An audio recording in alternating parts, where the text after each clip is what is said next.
Europe 1, bonjour, le journal des sports.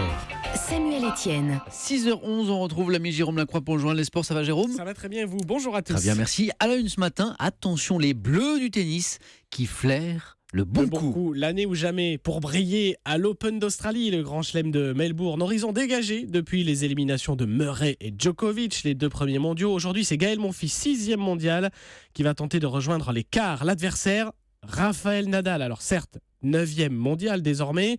De simples chiffres, souligne Monfils, pour qui l'Espagnol reste redoutable. C'est encore un très grand du tennis. Et je pense que c'est un peu lui manquer de respect en disant Rafa, c'est plus Rafa. Il y a des gens qui le battent peut-être, mais ça reste une très grande légende. Donc il faut faire attention quand même. Il faut mesurer ses mots quand même. Gaël Monfils au micro européen de Myrtille Rambion. Monfils Nadal aux alentours de 10-11 heures. Demain, Tsonga Wawrinka, second bleu en lice pour une place en demi-finale, tout comme Federer, qu'on n'oublie pas, qui jouera face à l'Allemand Zverev. Jérôme, quel est le mot sport du jour ? Olympico, c'est pas dans le dico, mais c'est ainsi qu'on nomme Lyon-Marseille et Marseille-Lyon en foot, le duel des deux Olympiques. Hier soir, dans le Rhône, les Lyonnais l'ont emporté 3-1, 21e journée de Ligue 1 à Lyon. 2 buts pour le bleu Alexandre Lacazette qui salue un bon rebond après une récente défaite à Caen.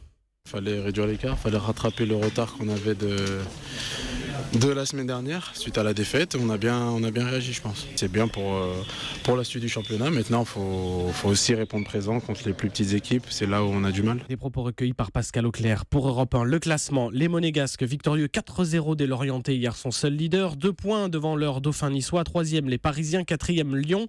Les Marseillais sont 7e, Metz, Angers, Lorient aux 3 dernières places. Le handball, on le sait ce matin, les Bleus affronteront les Rudes suédois oui, demain. Le Suédois est souvent rude, c'est vrai. 19h à Lille, surtout en handball, pour une place en demi-finale de ce mondial. Ces Suédois qualifiés hier après un large succès.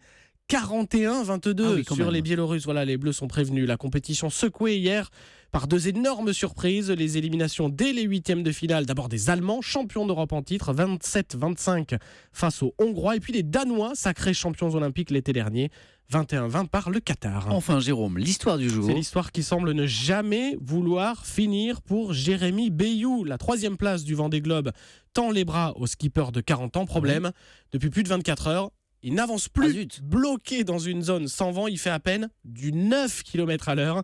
Alors après presque 3 mois de mer, c'est trop long. Rien n'est donné sur un Vendée Globe. Il faut aller chercher vraiment chaque mille. En ça, c'est une course vraiment dingue. Ça dure tellement longtemps et ça demande tellement d'efforts sur une tellement longue durée qu'on a l'impression que ça va jamais s'arrêter. Jérémy Bayou avec Corinne Boulot au dernier pointage. Il y a un peu plus d'une heure, il lui restait 145 000 nautiques, donc environ 270 km à parcourir. Jérémy Bayou achèverait son premier tour du monde après 2 abandons. En 2008 et 2012, finira 3e, c'est bien. Ouais, on peut comprendre que le temps puisse sembler long après 3 mois. C'est la nourriture lyophilisée. En mer. Ça fait des ravages. Merci Jérôme Lacroix.